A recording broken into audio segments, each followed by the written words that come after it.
Ama naming Diyos, maraming salamat po sa iyong kabutihan at katapatan sa amin. Salamat po, Ama, sapagkat hindi ka nagbabago at hindi ka nagkukulang. Nariyan, Panginoong Diyos, ang pag-ibig mo na idinadaloy sa aming mga buhay. Sa lahat ng panahon, sa lahat ng pagkakataon, Ikaw, O Diyos, ang aming sinasamba at dinadakila sa amin. Purihin ka, Panginoong Diyos, sapagkat sa gabing ito ay muli mo kaming tinipon upang hindi lamang manalangin, kundi matuturin sa pamamagitan po ng iyong mga salita. And we pray, Panginoong Diyos, na ang banal na Espiritu Santo ang siyang mangusap sa aming kalagitnaan at ihayag ang lahat ng katotohanan kinakailangan namin upang kami tumibay at tumatag sa aming mga pananampalataya. Tanggalin mo mga sagabal, mga hadlang, o mga bagay na nililikha at ginagawa ng kaaway sa aming mga buhay. Papayapain at bigyan mo kami ng kaganakan, O Diyos, na tanggapin ang mga salitang ihahayag mo sa aming mga buhay. Pagpalain mo rin, Panginoong God, sa gabing ito ang lahat ng mga kamay na nagbigay ng kanilang mga kaloob para sa iyong gawain. Ibalik mo sa kanila ito at suklian ng siksik at nagumapaw na pagpapala at ayaw mong hindi sila magkulang sa lahat ng kanilang mga pangailangan. Salamat po, Ama. Inaangkin namin ang katagumpayan mula umpisa hanggang sa matapos. Ito po ang aming dalangin at ibinabalik sa iyong papurit pagsamba sa pangalan po ng aming Panginoong Jesus. Amen. Palakpakan po natin ang ating Diyos sa buhay. Praise the Lord. Revelation chapter 11, verse 15. Pahayag 11:15. Revelation chapter 11, 15. Sabay-sabay po tayo. At umihip ang ipitong anghel at nagkaroon ng malalakas na tinig sa langit at nagsasabi, ang kaharian ng sanlibutan ay naging sa ating Panginoon at sa kanyang Kristo at siya'y maghahari magpakailan-kailanman. When the seventh angel sounded the loud voice in heaven and saying, the kingdom of this world have become the kingdom of our Lord Jesus Christ. Binanggit mismo sa talatang binasa natin na umihip ang ikapitong anghel ay nagkaroon ng malakas na tinig at nagsabi ang kaharian ng sanlibutan ay naging sa ating Panginoon. Only in this verse said about the kingdom of our Lord Jesus Christ. At alam niyo po ba, ng bersikulo lamang ito ang nagbabanggit tungkol po doon sa tinatawag na kaharian ng ating Panginoong Jesucristo. But in the other books in the New Testament Bible said the kingdom of God and kingdom of heaven is same the kingdom of our Lord Jesus Christ. Sapagkat sa ibang mga talata nga po o bersikulo sa Bagong Tipan ay binabanggit po doon ang kaharian ng Diyos o kaharian ng anak ay katulad din po ng tinatawag na kaharian ng Panginoon. Yeah, that's why Jesus said, my gospel is about the kingdom of heaven and kingdom of God. Kaya naman sinasabi mismo ng ating Panginoon ang kanyang mabuting balita ay tungkol sa kaharian ng Diyos at kaharian ng Panginoon. Yeah, that's why you have to understand this kingdom of God when come upon to us, that is real salvation. Kaya naman kapag sinabi po na yung kaharian ng langit ay dumating sa atin, ito po'y tumutukoy sa ating kaligtasan. Only in the last day, from heaven, loud voice said, this kingdom of the world have become the kingdom of our Lord Jesus Christ. Sa huling panahon lamang binanggit ang pagkatapos nga po ng isang malakas na tinig ay sinabi ang kaharian ng sanlibutan ay naging at sa ating Panginoong Jesucristo. But this time, we have really understand this is says about our salvation. Pero kailangan nating maunawa ang mabuti sa oras na ito na ito'y tumutukoy sa ating kaligtasan. This the kingdom of the world says of kingdom of the world. That is our old man, old self. Kaya nga pagdating sa binabanggit po na kaharian ng sanlibutan, ito po'y tumutukoy sa ating lumang pagkatao. Because this kingdom of the world start from the devil, and the devil is the king of this world. Kaya dahil yung tinatawag na kaharian ng sanlibutan ay nag-uumpisa doon sa tinatawag na paghahari mismo ni Satanas. Yeah. When Jesus Christ came to us and then preached the gospel, and then after cast out demons by the Holy Spirit, the kingdom of God come upon to us. Kaya naman nung dumating ang ating Panginoong Jesus ay nagpalayas ng demonyo, sinabi doon ang kaharian ng Diyos ay dumating sa atin. Before, we don't know about our old man, old self, because Jesus Christ that revealed this the kingdom of the world. Dati hindi natin alam kung ang tungkol sa ating lumang pagkatao sapagkat hindi pa hinihayag ng ating Panginoon ang tungkol sa kaharian ng sanlibutan. So many times in his preaching, he said about the kingdom of God and kingdom of heaven. That's why you have to understand, these are the world. That is the kingdom of the world. Pero marami pa rin beses na sinasabi at tinutukoy ng ating Panginoon at tungkol sa kaharian ng langit at kaharian ng Diyos. Ibig sabihin, meron pang ibang tinatawag na kaharian at iyon ang kaharian ng sanlibutan. In the Genesis chapter 2, God created Garden of Eden and then create Adam and Eva in Eden. Sa Genesis Kabanatang 2, inilikha nga po ng Diyos yung tinatawag na halamanan ng Eden at inilagay po ang kanyang nilikhang tao na si Adan, na si Eva, doon sa hardin ng Eden. Through the Bible, you can understand, especially Ephesians chapter 1, God created us as children. At sa pamagitan ng Biblia ay maunawa natin mabuti mula doon sa Efeso Kabanatang 1 na tayo nilikha ng Diyos bilang kanyang mga anak. God created us in His love in Christ. At tayo po inilikha ng Diyos sa pamagitan ng kanyang pag-ibig kay Kristo. That's why really we can understand, first time, the Eden, it was the kingdom of God because there's God's temple and God's dwelling place. Kaya naman mula sa unang pagkakataon ay naunawaan natin mabuti na yung tinatawag na hardin ng Eden ay maitutukoy nating kaharian ng langit sapagkat nado ng templo ng Diyos at ang pangalan ng Panginoon. After God created Adam and give to him His spirit, God's spirit. Kaya naman ang nilikha ng Diyos, si Adan, ay binigyan po siya ng Espiritu ng Diyos. And then Bible said, like as Genesis chapter 1, also chapter 2, although other Bible said, God created Adam according to God's image and likeness. At mula sa Biblia ay sinasabi at tinutukoy sa Genesis Kabanatang 1 at Kabanatang 2, nalilikha ng Diyos ang tao as Adan ayon sa kanyang wangis at larawan. What is the image, likeness of God? That is God's character, God's mind. At yung larawan na yon ay tumutukoy doon sa katangian o kaisipan mismo ng ating Diyos. That's why clearly we can understand, first time Adam, before commission to God, he has God's spirit, also God's image, God's character, mind. Kaya nga po magiging maliwanag sa atin, bago nagkasala si Adan, ay naroon ang Espiritu ng Diyos sa taglay niya, naroon din ang kaisipan ng Diyos at katangian mismo ng Diyos. At the time, there's no devil, the king of the world, devil. At yun po yung panahon na kung saan wala pa yung hari ng sanlibutan o ang diablo na hari ng sanlibutan. Through Bible, Genesis chapter 2, we can understand, in Eden, there's spiritual tree of the life, tree of life. At mula doon sa Genesis Kabanatang 2, ay makikita natin na mayroong tinatawag na special na puno na tinatawag pong puno ng buhay. Through all the Bible, you can understand, only life is in Jesus Christ. At sa pamamagitan po ng Biblia ay maunawa natin mabuti na tanging katwiran lamang ni Hesus Kristo. That's why John chapter 1, the Logos, the Word became flesh during Omas. But in the Logos, in Jesus Christ, there's life. At mula doon sa 1 Kabanatang 1 ay makikita natin at nabasa natin na ang salita ay nagkatawang tao at nanirahan sa piling ng mga tao at siya lamang po tinatawag at nagtataglay ng buhay. Tree of life in Eden, it was like a shadow of Jesus Christ. Kaya nga po masasabi natin na yung puno ng buhay doon sa hardin ng Eden ay anino ni Hesus Kristo. Please, you try to understand this time. First time, there's no Satan in Eden. Kaya kailangan natin maunawang mabuti na sa oras na ito, na doon sa hardin ng Eden, na hindi po nandoon si Satanas. There's no kingdom of the world. Kaya nga po, wala pa noon yung tinatawag na kaharian ng sanlibutan. First time, God created Eden as the kingdom of God.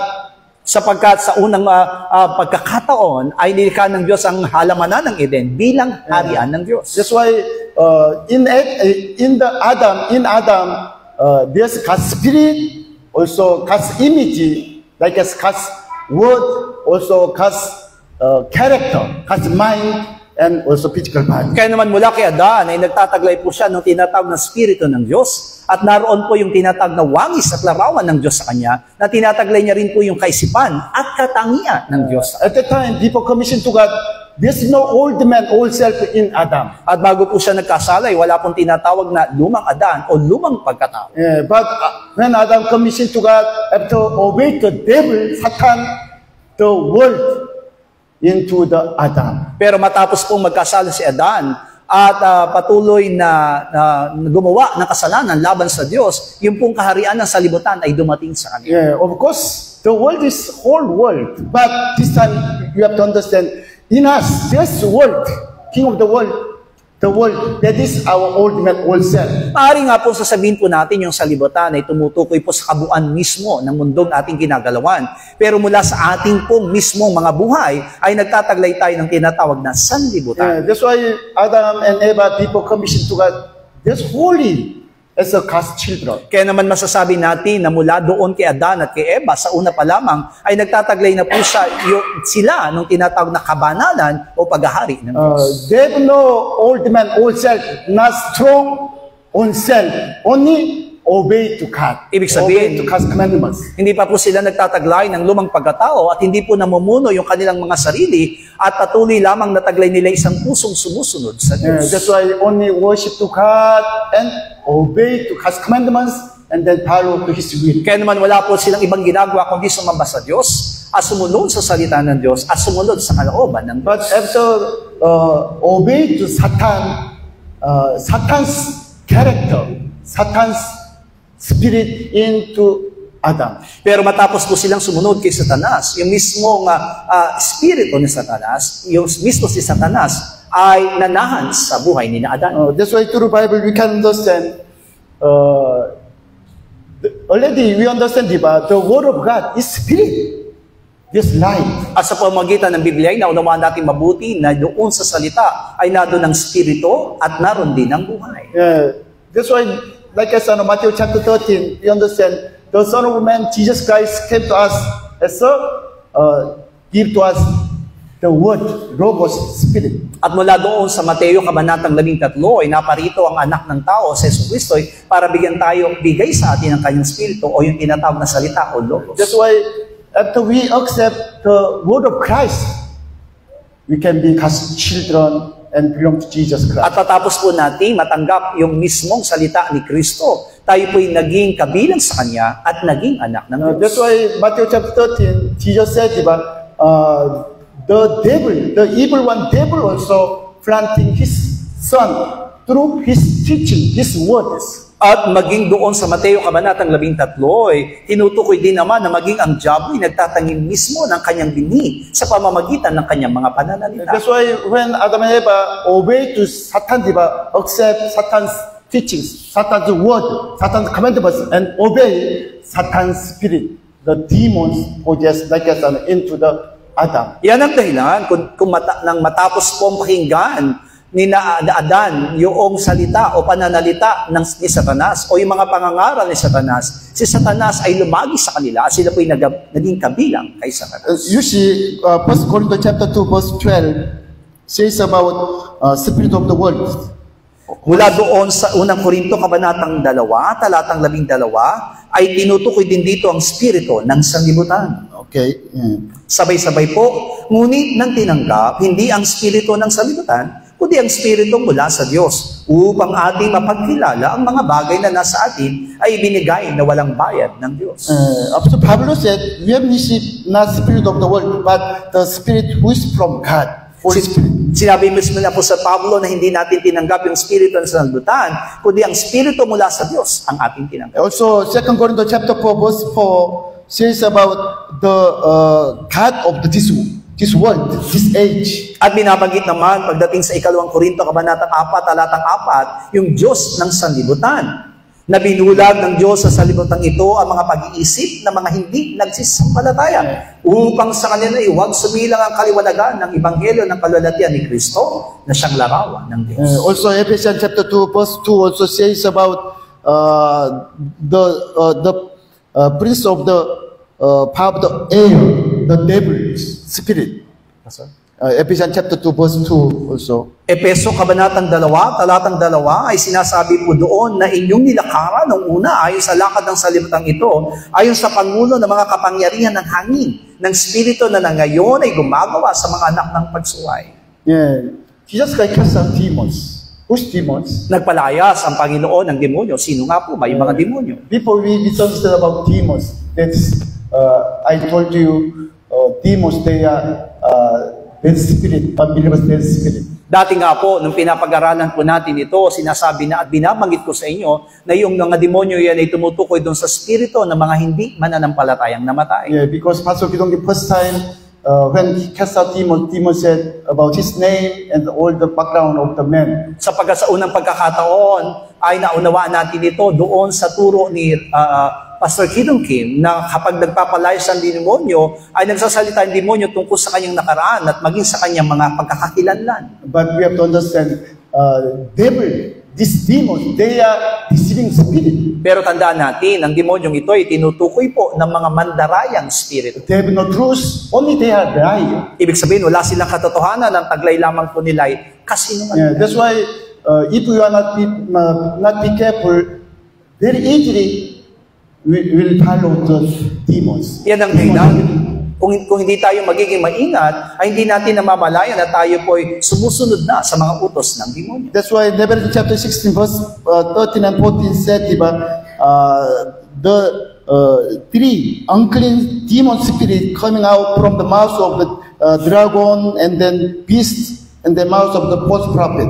Yan ang dahilan kung bakit binabanggit dito sa Hayag, Kabanatang 16, Talatang 13 at 14, at nakita kong lumabas sa bibig ng dragon, at sa bibig ng hayop, at sa bibig ng bulang propeta, ang tatlong spiritong karumal-dumal na gaya ng mga palaka, sapagkat sila ay mga spirito ng mga demonyo na nagsisigawa ng mga tanda na pinaroroonan nila ang mga hari sa buong sanlibutan upang tipunin sa pagbabaka sa dakilang araw ng Diyos sa makapangyarihan sa lahat. The word of God, that is spirit and life. Tandaan natin, ang salita ng Diyos ay spirito at buhay. Same word of the devil, demons, word of the teaching of the devil, also that is devil's son and devil's spirit. Ganon din naman, doon sa mga salita ng demonyo, yung mga pananalita na binabanggit ng diablo, taglay nito ang spirito ng diablo at mga anak ng diablo. I have three sisters. Ako po'y may tatlong kapatid na babae. First sister, unbelievers, really, like us, all the time try to hearing which doctors say. At yung isa pong pinakapanganay naming kapatid na babae ay isa pong hindi pa mananampalataya. Kaya naman, ang lagi niyang pinakikinggan ay yung mga salita ng mga albularyo. Yeah. But my last sister also, after believing Jesus Christ, he went to like us, which doctor's house. Samantalang yung namang aking kapatid na pinakabata sa mga babae ay matapos po siyang maging mananampalataya ay pumunta rin doon sa albularyo. Yeah, because almost unbelievers Korean, they also visit to like a witch doctor's house and asking their future and etc.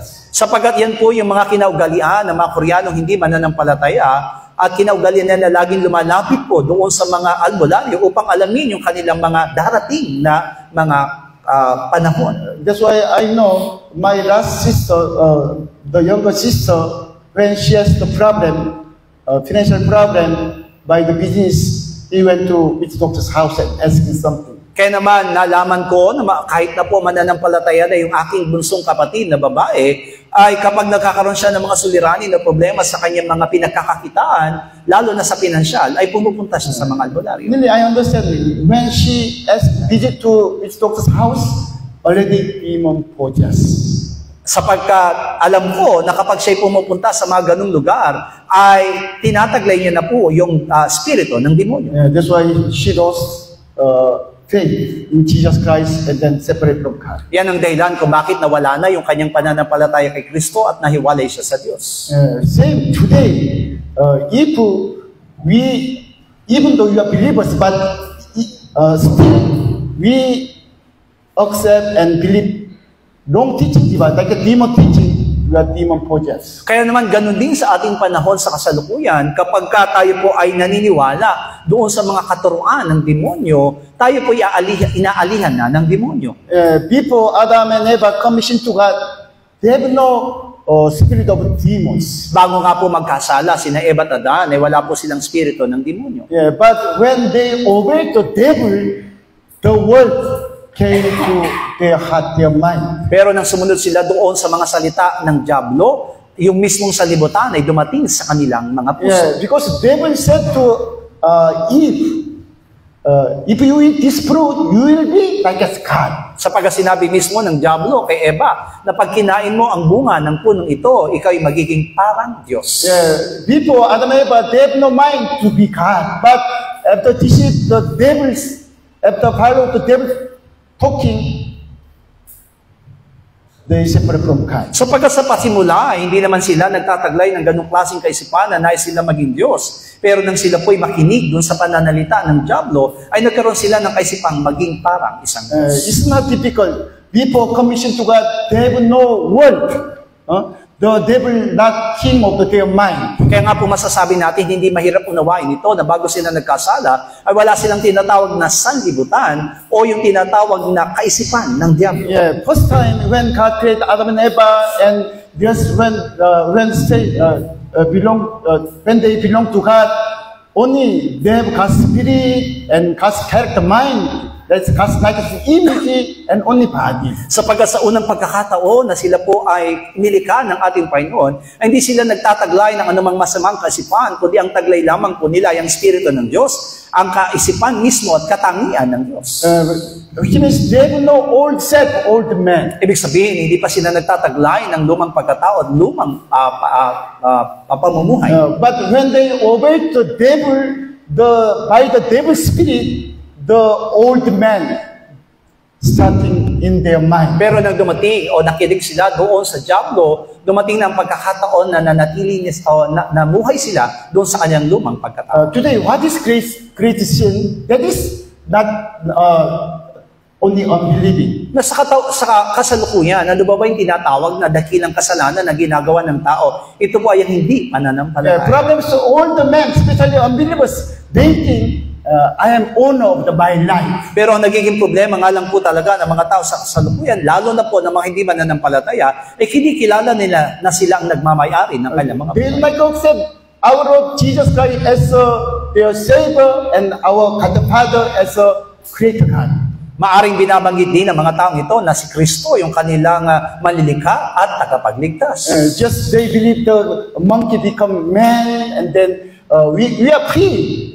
We don't need God. Kaya naman maging ang mga taong ito ay naniniwala na ang tao ay galing sa mga unggoy at sinasabi nilang malaya ang tao kung anong dapat nilang panaligan. Okay, you see 1 Corinto chapter 10. Unang Korinto, kabanatang 10. That it says about our salvation through the Israel who came up from Egypt. Ito po yung tinumutukoy sa ating mga kaligtasan sa pamamagitan po na naging buhay ng mga salita mula sa Ehipto. When I visit Korea, I meet one brother couple. They stay in our church several months. Sa aking pagbisita nga po sa Korea ay muli kong nakadaupang palad yung mag-asawa po na dating kabataan na silang tumira po sa ating pong iglesia. Yeah, because still this family belong to Pastor Che, who the China. Sila po ay hanggang sa kasalukuyan, until now, kasalukuyan ay miyembro pa rin ni Pastor Che, yung pastora po na galing sa China. I told them there's something problem because we did not clearly understand our salvation. At nabanggit ko nga po sa kanila na nagiging problema natin sapagkat hindi pa malinaw sa atin ang ating kaligtasan. I explained it about our salvation. At ipinaliwanag ko sa kanila ang tungkol sa ating kaligtasan. Our salvation belong to God, not belong to us. Na yung ating kaligtasan ay nanggagaling sa Diyos at hindi nanggagaling sa ating sarili. Yeah, even though God created us according to His will, in His love. At na tayong mga tao ay nilikha ng Diyos ayon sa kanyang kalooban at ayon sa kanyang pag-ibig. When God created us, there's no discussion with us. Only just according to His will, His pleasure, His love, He created us. At ang tayo likhain ng Diyos, walang anumang bagay na kinonsulta ang Diyos para sa atin, kundi tayo nilikha ng Diyos ayon sa kanyang kalooban at ayon sa kanyang pag-ibig. Even though man become sinner, He did not ask to man, what do you want? What do you want? Kaya naman magkasala si Eva at Adán, ang tao sa Diyos, hindi po siya nagtanong sa tao, ano ba ang iyong pangangailangan? Already, before God created us, there's Christ. Christ means already God's salvation belong God's salvation prepared for us from the eternity. Sa pagkatandaan po natin, bago pa lamang tayo nilikha ng Diyos, ay naroon na po yung Kristo. Ibig sabihin, inilaan niya na yung magiging kaligtasan Yeah, natin. because all the creation except God, we are not perfect we. Sapagkat ang lahat ng mga nilikha ng Diyos, maliban sa Diyos, ay hindi po mga ganap. Even the angels, in front of God, the glory of God, they stand on position. But if they separate from the glory of God, they also can change. Kaya naman maging ang mga anghel ay merong ibinigay sa kanila bilang nilikha ng Diyos, ay binigyan sila ng kanilang mga posisyon. Ngunit nang sila po'y umalis sa posisyong ito, sila po'y nalayo sa kalwalatian ng But Panginoon. problems, all the men, we cannot see God. We cannot meet to God. We cannot see the God's glory. Pero ang nagiging problema sa atin bilang mga tao, hindi tayo katulad ng anghel sapagkat hindi natin nakikita yung kalwalatian ng Diyos, hindi natin nakikita ang Diyos. Yeah, that's why we have to really understand our salvation only belong to God. God's plan, God's will, His love. Kaya nga po masasabi natin na yung kaligtasang tinatanggap ng bawat sa atin ay tanging galing lamang sa Diyos at galing sa kanyang pag-ibig at kaloob. Only God the Father sent to us System Jesus Christ in His love and let Him die on the cross. Ibig sabihin, ipinadala ng Diyos sa atin ang kanyang bugtong na anak na naging Kristo dahil sa kanyang pag-ibig. Yeah, first Adam, he was man, diba? But also last Adam, Jesus Christ, also man. The Son of God become man. Kung paano nga po ang unang Adan ay tao at ang pangalawang Adan o huling Adan ay tao lamang pero siya'y nagkatawang tao. Yeah, the Son of God become man. That time, He became me and you, all of us. Ibig sabihin, ang anak ng Diyos ay nagkatawang tao dahil katulad din natin ng That's why bawat isa. Jesus Christ, after become man, He died on the cross and shed blood for us instead of us. Kaya naman nang si Jesucristo ay magkatawang tao, siya ay namatay sa krus at nagbubo ng dugo, imbis na tayo ang magdusa. That's why really we can clearly understand when Jesus Christ died on the cross, we also died with Jesus Christ. Kaya naman nung magiging maliwanag sa atin na mamatay si Kristo doon sa krus, kasama tayong namatay ni Only Kristo. just God asking us to believe in Him, faith. Only just believe. Only believe. Jesus said on the cross, it is finished. Just believe. It is finished. Salvation finished. Ang tanging hiniling lamang sa atin ng Diyos ay manalig. Sapagkat mula doon sa krus ay sinabi ng Panginoon na naganap na. At ang tanging hiniling sa atin dahil naganap niya ng lahat ng bagay ay manalig. You know, through our old man, is almost impossible believing Jesus Christ. Alam niyo po ba na kung ang pagbabasihan natin ay ang ating lumang pagkatao, mahirapan tayong manalig kay Jesucristo? Yeah, it's same. Even though me, through old man, how can the Virgin Mary got the Jesus Christ? It's impossible. Sapagkat maging sa aking sarili, napaka-imposible na paanong isang dalaga ay manganganak ng isang tagapagligtas. How about, that's why even though unbelievers, all they are doubting Jesus Christ died from death. About that. Kaya naman, naniniwala tayo na maging ang mga hindi mananampalataya ay nagtataka kung paano muling nabuhay si Kristo. Yeah, because our old man belong to, like it's, the worldly teaching, men's common mind. Sapagkat yung mismong ating lumang pagkatao ay naniniwala lamang doon sa tinuturo mismo ng salibatan o yung tinatawag makataong kaisipan. Yeah, but thanks God, because God is not man, He's Almighty God. Pero salamat sa Diyos sapagkat ang Diyos natin ay hindi tao at siya'y makapangyarihan. He created all things through His words. At nilikha niya ang lahat ng bagay ayon sa kanyang mga That's salita. why through this Almighty God can be man, even though through virgin woman. At itong makapangyarihan ng Diyos, ito ay kaya niyang maisilang sa pamamagitan ng kahit isang dalaga. We cannot die for others, but God's Son can die for us because of God, His God. Hindi natin kaya mamatay para sa iba, pero ang anak ng Diyos ay kaya mamatay para sa ating lahat. Bakit? Sapagkat siya Diyos. That's why don't try to understand about salvation and the Bible, about Jesus, about God, through your old man. Kaya naman wag nating hayaang maunawaan natin mabuti ang ating kaligtasan sa pamamagitan ng ating lumang pagkatao. Just believe God is Almighty, God is alive. Ang kailangan lamang nating gawin ay panaligan ng Diyos ay makapangyarihang Diyos.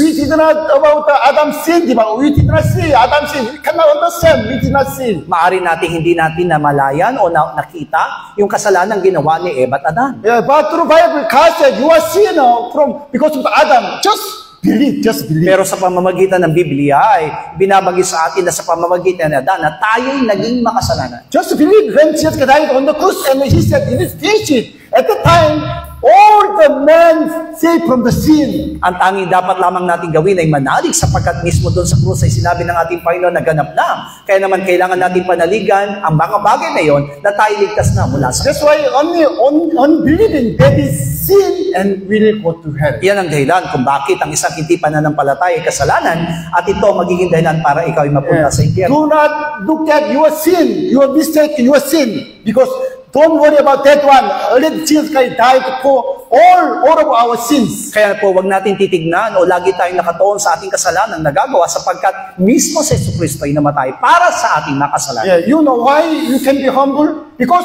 when we see our sin, we will be really humble and really worship to the glory of Jesus Christ. At alam niyo po ba na kung ano Praise of Jesus Christ. makakatulong sa atin para tayo maging mapagpakumbaba?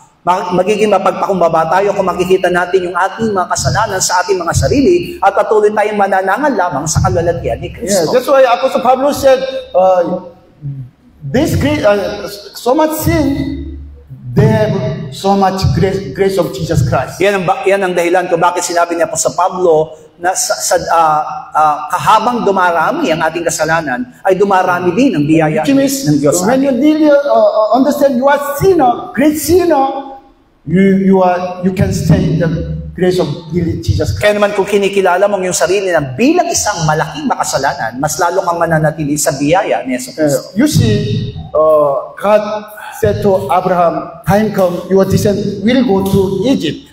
And then after 400 years, I'll call them. Binanggit mismo ng Diyos kay Abraham na iyong magiging lahi ay mapupunta sa Ehipto para maging alipin, pero sa pagkatapos ng 400 taon, sila ay aking palalayain.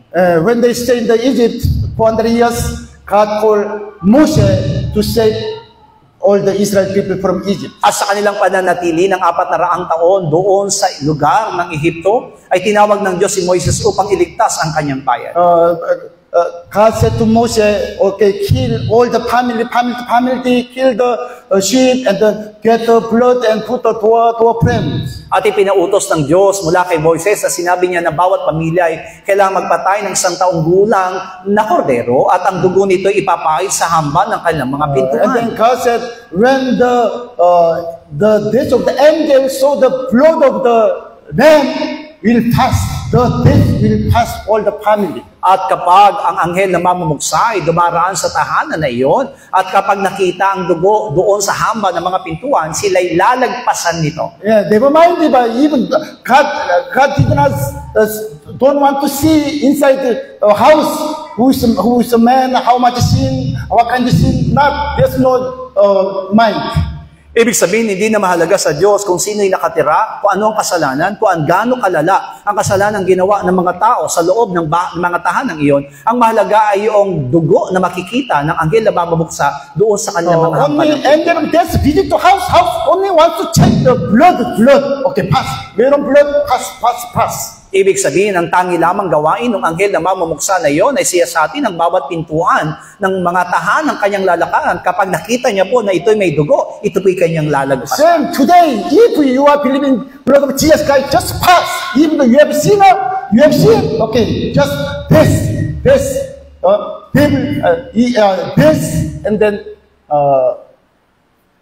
everything like this, okay, hell will pass, just pass. Kaya nga po masasabi natin na maging sa panahon ito, hindi po tinitignan ng Diyos kung gaano ang kasalanan na ating nagawa. Sapagat kapag ang nakita sa atin ay isang pananampalataya, lalagpasan po tayo ng kamatayan at impyerno, kamatayan at impyerno. Yeah, and then after came up from Egypt, they accept what the baptism in the Dead Sea. At paglapas po nila doon sa Ehipto, sila po ay nangabautismuhan mula sa dagat ng Pula. It was the 1 Corinthians chapter 10 verse 2, diba?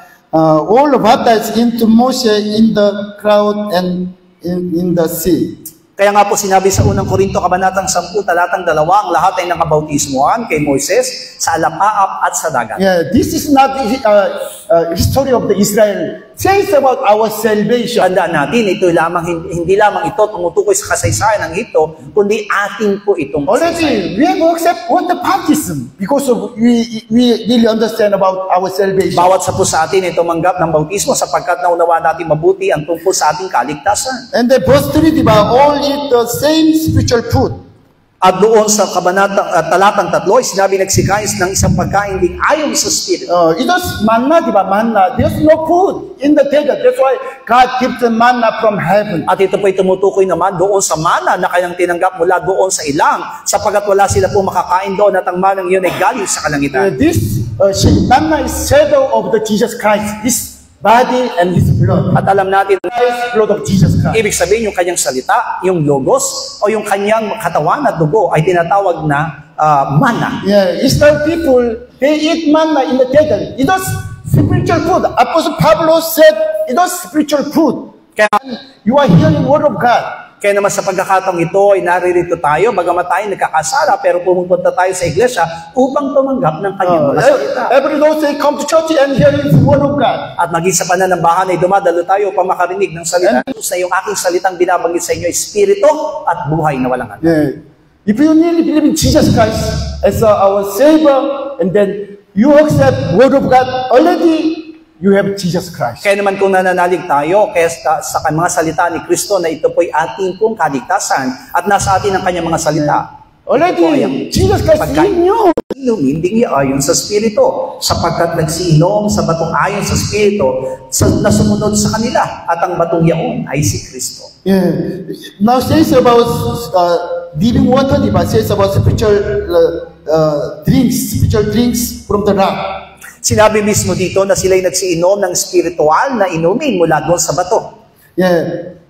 Please you understand, living water in the Bible, living water, shadow of the living water, the true meaning of the living water. 39. Ang sumasampalataya sa akin ay gaya ng sinabi ng kasulatan, ay mula sa loob niya ay aagos ang ilog na tubig na buhay. Ngunit dito ay sinalita niya tungkol sa Espiritu na natatanggapin ng mga magsisampalataya sa Kanya sapagkat hindi pa ibinagkakalabang Espiritu sapagkat si Jesus ay hindi pa niluluwalhati. Yeah, Jesus said, diba, he who believes in me, as the scripture said, out of his heart will flow river of the living water. Na sinabi niya dito, ang sumasampalataya sa akin, at katulad ng sinabi ng kasulatan ay mula sa loob niya iaagos ang ilog ng tubig na buhay. But this he spoke concerning the Holy Spirit, who those who believing in his believe in Jesus and accept him. At sa 39, ito'y sinalita niya tungkol sa Espiritu na tatanggapin ng mga magsasampalataya sa Kanya. Old Testament times, God, He was in heaven, only heaven, God, He was in heaven. Sa lumang tipan, masasabi natin ang Diyos ay nandun sa kalangitan. 2,000 years ago, God came to us. He was Jesus Christ. Pero 2,000 taon na nakalipas ay dumating sa atin ng Diyos sa pamamagitan ni Jesus Cristo. But after He died from death, went to heaven. At pagkatapos nga po niya mamatay doon sa krus at muling mabuhay, siya umakyat muli sa langit. But this time also Jesus Christ living in us by the Holy Spirit. Pero naniniwala tayo na maging sa kasalukuyan ay namumuhay sa atin sa Jesus Cristo sa pamagitan ng Espiritu Santo. Yeah, because when we reach the Holy Spirit, Jesus Christ live in us. Sapagkat God is one God. Kat sa pagtanggap natin sa banal na Espiritu Santo, si Kristo ay namumuhay sa atin sapagkat isa lamang ang Diyos. Okay, that's why all the time, the Jesus Christ, Holy Spirit, Jesus Christ, Holy Spirit, together, working together. Kaya naman sa lahat ng pagkakataon, si Jesus Kristo at ang banal na Espiritu Santo ay laging magkasamang gumagawa. Yeah, Exodus from chapter 12, Exodus chapter 12 about the blood of the lamb, diba? Exodo, kabanatang 12 ay tumutukoy doon sa dugo ng kordero.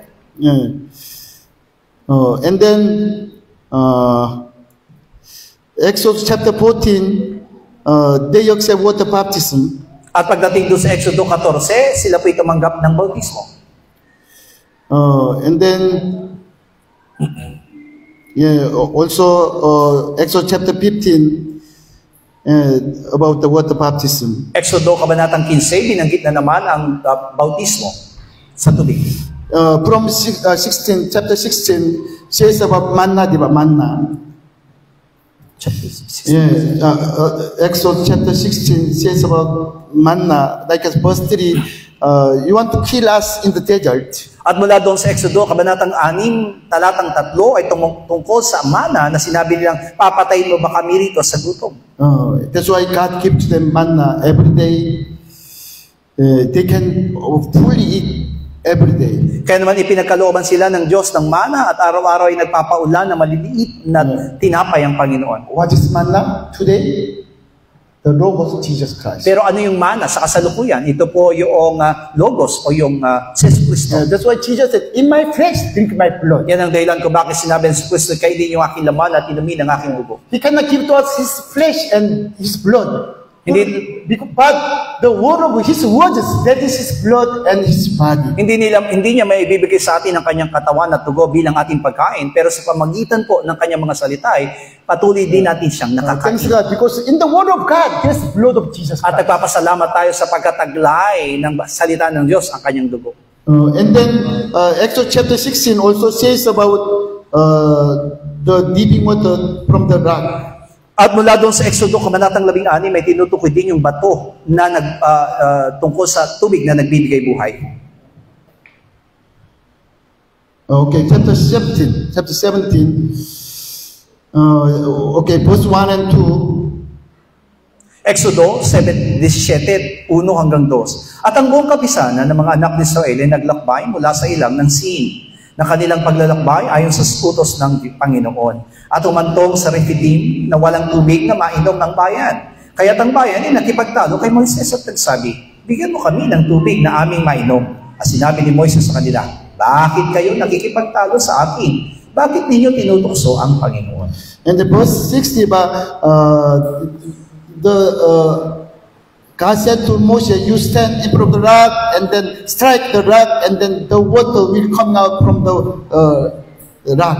Sinabi nga po sa 5, kailangan tumayo si Moises doon sa harapan ng bato at ito po'y kanyang papaluin ng kanyang tungkod. Yeah, that's why after Jesus Christ died on the cross and raised from death into heaven, He sent the Holy Spirit. Yan ang dahilan kung bakit matapos mamatay ang ating Panginoon at muling mabuhay, siya po umakyat sa langit. You see, Israel people, after they came out of Egypt, they first accept water baptism. Kung makikita natin ang mga salita na paglabas nila sa Egypto, tumanggap sila ng bautismo. And then they manna, like as today we accept Jesus Christ, and then accept and believe His words. At pagkatapos noon ay sila'y kumain ng mana. Sa kasalukuyan ito po'y tumutukoy sa ating pananampalataya kay Kristo. And then when Jesus Christ died on the cross, He sent to us Holy Spirit. At nang mamatay sa Kristo ay pinadala sa atin ng Espiritu Santo. Yeah, now God said to Moses, you hit the rock, and from the rock will coming out water, living At water. iniutos mismo ng Diyos kay Moises na paluin mo ng iyong tungkod ang bato at lalabas ang tubig mula sa malaking bato. Yeah, that's why Jesus Christ died on the cross, because after He died, He can send to us Holy Spirit. Kaya naman sa Kristo ay namatay at sa kanyang muling pagkabuhay binigay sa atin ng Espiritu Santo. Okay, verse 8, sabay-sabay. Ito, verse Versikulo 8, at ang magkagayoy dumating, Yeah, Exodus chapter 70, verse 8. na magkagayoy dumating si Amalek at nakipaglaban sa Israel sa Refidim. Yeah, you see, this is first war in the desert. At alam niyo po ba, ito yung kauna-unahang labanan sa ilang. Yeah, you know, this Amalek, spiritual meaning of the Amalek is our old man, old self. At alam niyo po ba si Amalek ay tumutukoy sa ating spiritual na lumang pagkatao. Yeah, who is Amalek? Esau, diba? Esau, brother Jacob, Esau's descendant. Alam niyo po ba na si Amalek ay mula sa lahi ni Esau, na kapatid ni Jacob. Yeah, Isaac, he had two sons, Isaac, the Esau and Jacob. At alam natin na si Isaac ay nagkaroon ng dalawang anak na lalaki. Ito po ay si Jacob at si Esau. Esau, he was the first son of the family. Si Esau po ang tinutukoy na pinakapanganay ng pamilya. That's why it was the first time God's will, by the person, Messiah, Jesus Christ, will come to us. Kaya nga po, maliwanag po na mula doon sa panganay ay darating sa ating na Mesiyas. Yeah, but Esau, he loved the world. He loved the world, only go to the mountain, the hunting, and then he lived by himself.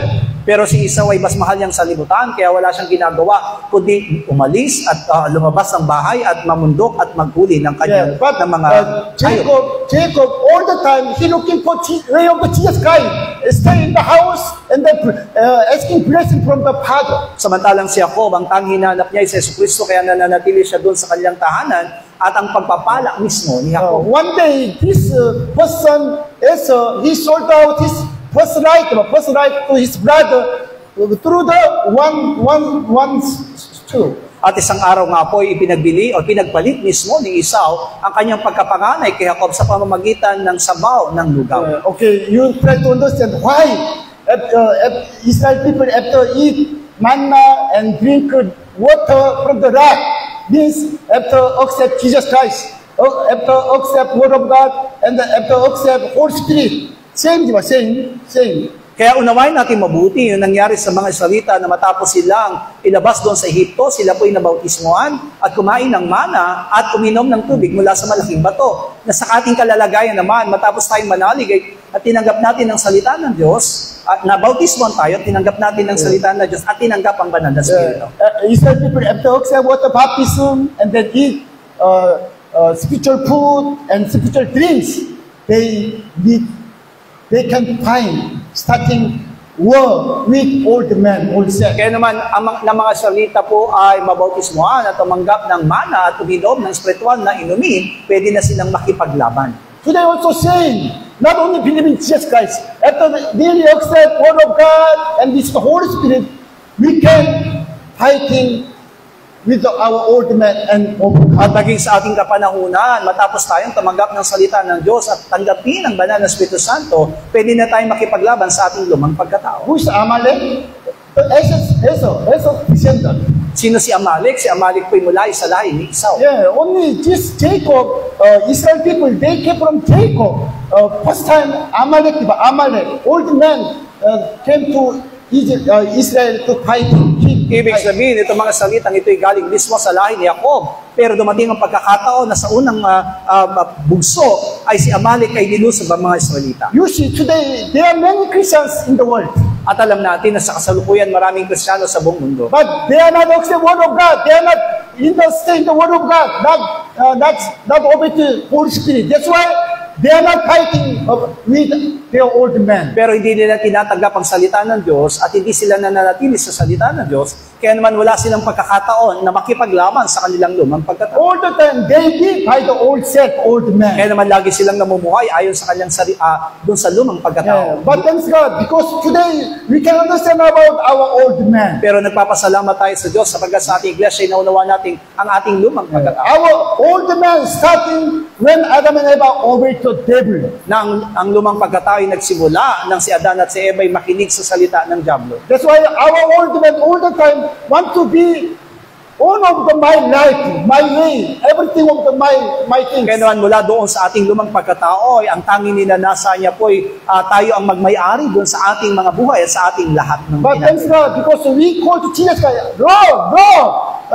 and then you want to follow to Him. Pero nagpapasalamat tayo ngayon sapagkat kinikilala natin na tinatanggap at tinatawagan natin si Kristo bilang ating Panginoon. Kaya naman tayo sumusunod sa Kanya. Why? Because now you are eating His flesh of Jesus Christ and drink His blood through His words. Bakit? Sapagkat kinakain natin ang Kanyang laman at ininom ang Kanyang dugo sa pamamagitan ng ating pagtanggap ng Kanyang mga salita. Because now you are eating, every day eating the true real food through the Jesus Christ. Sapagkat tayo ngayon ay araw-araw kumakain ng tunay na pagkain na buhay sa pamamagitan ng salita ni Jesus. And then when you accept Word of God, Jesus Christ already Holy Spirit stay in you. At sa pagtanggap natin ng salita ng Diyos ni Jesus Kristo, yung banal na Espiritu Santo ay nananatili sa atin. Because when there is no water, God said to Moses, you strike, you hit the rock, and the living water will come out. Sapagkat nang mawala ng tubig, ang mga salita ay inutos mismo ng Diyos kay Moises na paluin ito ng kanyang tungkod at lalabas ang tubig doon. Yeah, this water is not ordinary water. Now there's meaning, not this kind of water. Pero tandaan natin na yung tubig na yon na tinutukoy, hindi po yung tubig na kita na ngayon na umuulan. Yeah, there's Manila the water in Manila, but this rock, this water, that came from the rock, that is not same, different water. Tandaan natin na ito, bagamat meron sinasabing tubig ng may gilad sa buong kamay nilaan, pero hindi po ikatulad ito ng tubig na lumabas mula doon sa malaking bato. Yeah, because in the rock, inside the rock, there's no water. Sapagkat ang totoo, doon sa malaking bato na yon ay walang nagtataglay ng Yeah, tubig. but the rock, that's a shadow of Jesus Christ. Pero yung batong yun ay tumutukoy sa anino ni Jesus. Yeah, when Jesus Christ died on the cross, He gave to us living water by the Holy Spirit. Nang mamatay sa Kristo mula doon sa krus ay binigay sa atin ang tubig na nagbibigay buhay sa pamamagitan ng Espiritu Yeah, Santo. thanks God, because you are already eating dear food and drinks dear water. At nagpapasalamat tayo sa Diyos sapagkat ngayon ay kumakain na tayo ng tunay na pagkain at tunay na Yeah, that's why now you can fighting with your old man. Kaya naman pwede na tayo makipaglaban sa ating lumang pagkatao. Yeah, thanks God, because our fighting, our voice not belong to us, only God. At nagpapasalamat tayo sapagkat yung ating naging kaligtasan hindi lang sa atin kundi kabilang sa Diyos. Yeah, because God said to Moses, "We climb up the mountain, and then lift up your hand, and then I'll destroy the enemies." At ang Diyos mismo ay nagsabi na ikaw ay aakyat doon sa kabundukan at ako mismo makikipaglaban sa iyong mga kalaban. It was Exodus chapter 17, story of the chapter At yan 17. po ay nakalagay doon sa Exodus Kabanatang 12. When Moses hand down the Amalek prevailed to Israel.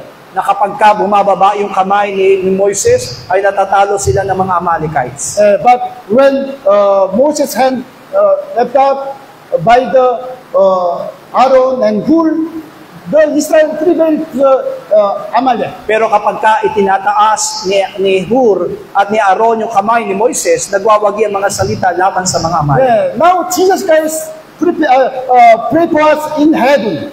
At naniniwala tayong ipinapanalangin tayo ngayon ni Kristo doon sa langit. That time Moses who prayed to God in the mountain with hand, that's the shadow of Jesus Christ. At yun po ay kumakatawan ng tanging anino ng pagpanik mismo ni Moises sa kabundukan at pagtaas ng kanyang kamay. That's why Jesus said, "Don't worry about the world, because already I overcome the world." Kaya naman sinabi ni Jesus, huwag niyong alalahanin sa libutan sapagkat napagtagumpayan ko na ang sanlibutan. Our spiritual world is not belong to us, belong to Jesus Kaya nga Christ. po masasabi natin ang spiritual na pikipaglaban na hindi natin trabaho kundi trabaho ni Jesus Kristo. That's why Jesus Christ already judged the king of the world on the cross. Kaya naman hinatulan na ni Kristo yung prinsipe ng sanlibutan sa pamagitan ng krus. Just every day, please deny your old man. Ang kailangan lamang natin ngayon ay araw-araw na tanggihan ng ating mga lumang pagkatao. Already you are belong to Jesus Christ. At lagi niyong isipin na kayo kabilang na kay Jesus Kristo. And then now we have already Holy Spirit. At kayo'y namumuhay ayon sa Espiritu.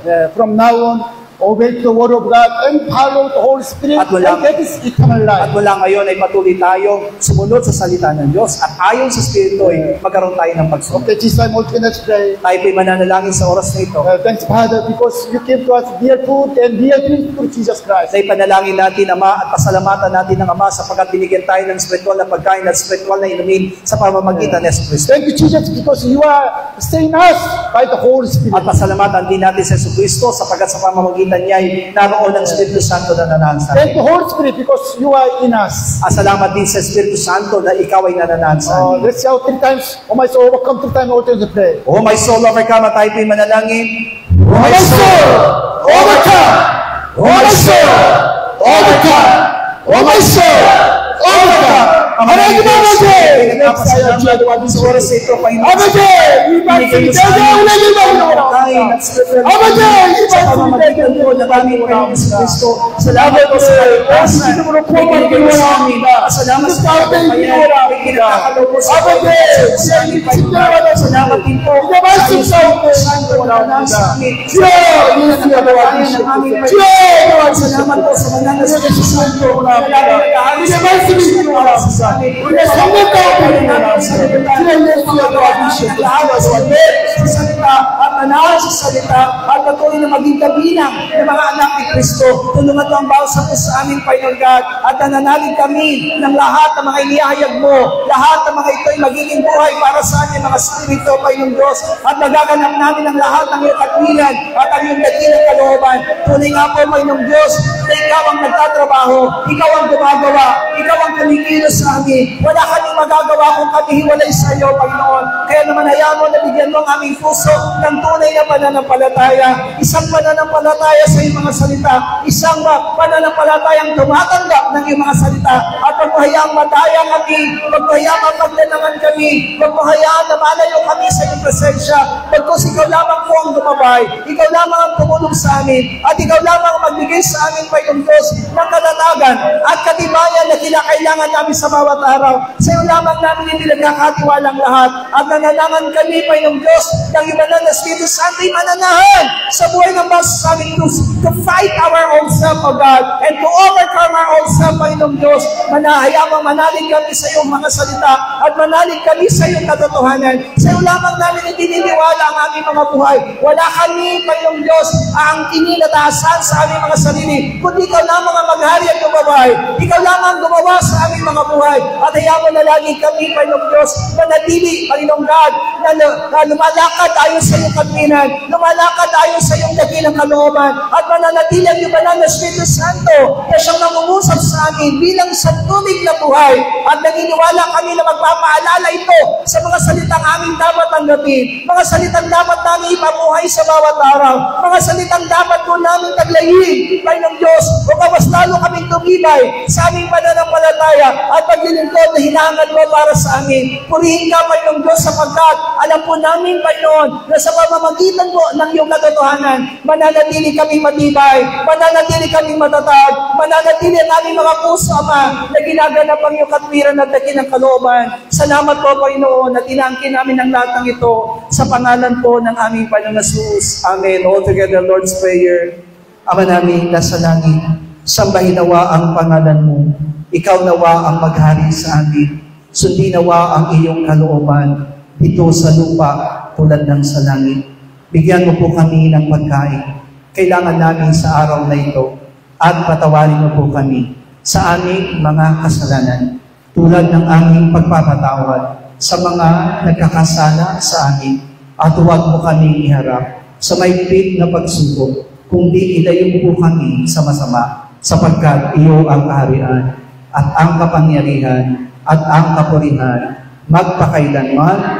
Amen. God bless you all po. See you on Lord's Day.